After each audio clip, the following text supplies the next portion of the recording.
What is up, my beautiful babes and boybs? Hello, hello. Okay, I'm gonna try to make this quick and not ramble because I'm gonna want to get you the information that you need so that you can make the most out of your workouts, so that you can actually build muscle where you need to, so you can actually have the strength to dance and send it and do what you want and protect your spine from injury, because that's what we want, right? We want that longevity. We want to take care of ourselves so that we can be dancing and healthy and feeling our best for as long as possible. So I really wanted to make this video because core work is one of the most important things you can do as a dancer. Don't sleep on this one, okay? Core work is super important, and most of the time, unless you are paying for like a fancy training program or summer intensive or school, you're not gonna get a lot of conditioning in your average dance studio. So it's really important, if you have big dance dreams that you want to be taking time to do conditioning outside of dance class, take your time to work on your flexibility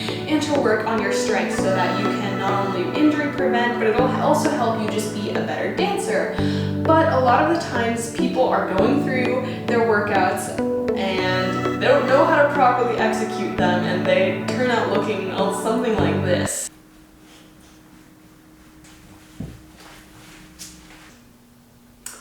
And just busting out some kind of mess, and it usually ends up with people just working into their psoas and working their hip flexors more than the actual core. And we really want to be strengthening up our transverse abs, deepest layer of the core.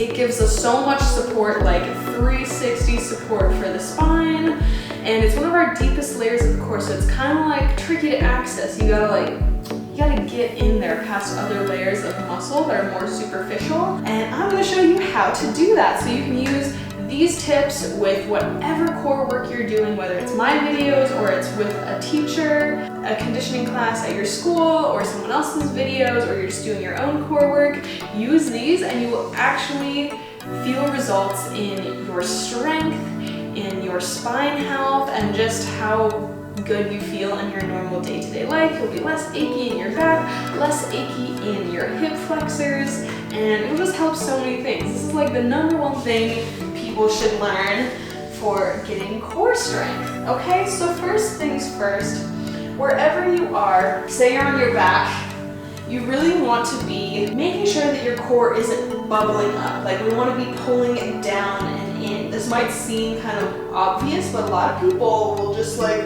let their core like be bubbling up and not actively working to like pull it into your spine. So to activate those transverse abs, you gotta be pulling in. You gotta be pulling in towards the spine, really actively pulling down, because it's easy to say we're doing a crunch, to just wanna like let the belly puff up and you're like, oh yeah, I'm still like doing a crunch, but there's like zero activation going on here.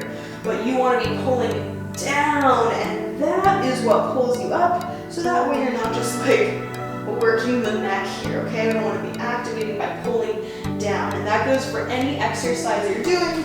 You know, if you're doing like leg lifts or something, you just always want to be pulling that belly in as much as you can and not letting it puff out, because if it's puffing out, it's turned off, okay? Second thing is to, if you are doing something on your back, which the majority of core work is done like on the back, you want to keep your low back flat to the floor. So this is one of those times where, you know, trying to tuck your pelvis is good, because you want to keep that spine imprinted on the floor.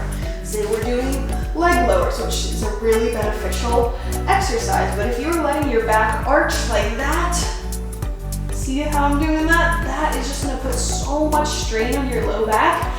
And again, the work is going to be in your hip flexors and in your legs rather than in your core. You want to use your core muscles to keep that back flat as you lower. See, I'm keeping my belly down, keeping my spine flat, and then, oh, not only are you going to be getting more of a workout, like you're going to be feeling the burn right away, you're going to be protecting your spine, so none of the strain is in your back or your hips. And then use the breath to your advantage, okay? Don't just like hold your breath and then move with the breath. Use that exhale, that to your advantage, okay? That exhale, that is what is going to activate that pulling in of the muscle, that contraction, and then as long as you are really focusing on that exhale, you're naturally going to have fuller inhales as well. It's just how the body works. If you really try to get that air out, try to focus on the exhale, the inhale comes naturally, and that way we're making sure that we're getting in that fresh oxygen so that we can keep moving and keep our body nice and strong, keep our muscles fueled, and that'll also help you injury prevent because then you're not just exhausting yourself unnecessarily. Those are my 3 main tips. If you just focus on those 3 things, you are going to bump up your core conditioning even more.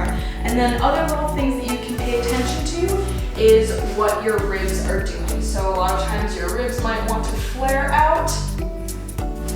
Say you're doing something like that, the ribs are flaring, or on your back it's really easy to like let the ribs flare, but try and keep them in. Try and keep it all compact, because if the ribs start to flare, your back is gonna start arching, and we wanna keep the back flat.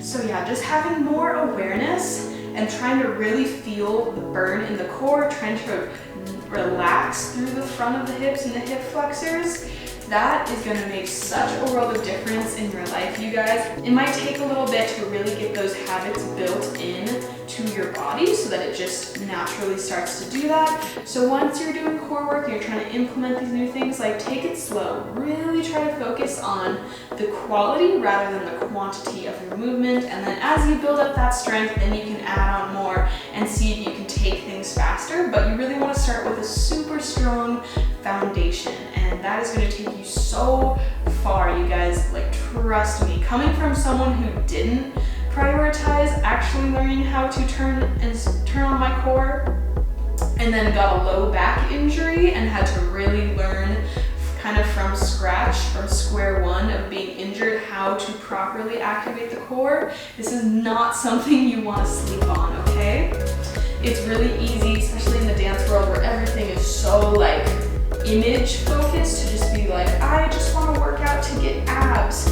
But here's the thing, you guys, here's the hard pill of truth that you're not going to want to swallow, but I'm going to give it to you anyways. Having abs and looking like you're super fit doesn't mean that you are strong in where you need to be.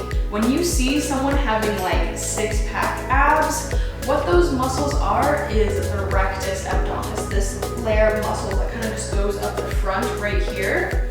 And they definitely help us out in some ways with like, you know, coming up, rounding forward, like they do play a part in something like crunch, but just having the look of abs isn't reaching down to those deep muscles that are actually like surrounding your spine. Your rectus abdominis, this front part of your body where the 6-pack, like, you know, sought after abs are not in contact with your spine. They're not going to really do anything to help out your spine. They're beneficial, and yeah, if you are doing core work like properly, you will eventually start to see abs. But don't be discouraged if you start really implementing these really good movement habits if it doesn't look like you're getting abs. Your transverse abs aren't going to give you the look of a 6-pack, but they're going to benefit you in the long run so much more than if you're just working out to aesthetically look fit, okay? This is a huge mindset shift that needs to happen in the dance world and the yoga world too, just the whole like fitness world, that like true fitness and health isn't always necessarily reflected in like how poppin' your 6-pack is. I'm gonna just say that. I'm sorry, not sorry. I'm saying that loud and proud. Like, that's just how it is. And unfortunately, right now, society is really focused on just like the aesthetics of looking fit, but I'm here to share with you guys and to try and spread the mindset and desire to have true strength and true health in our body. So I have a lot of great core videos that I have made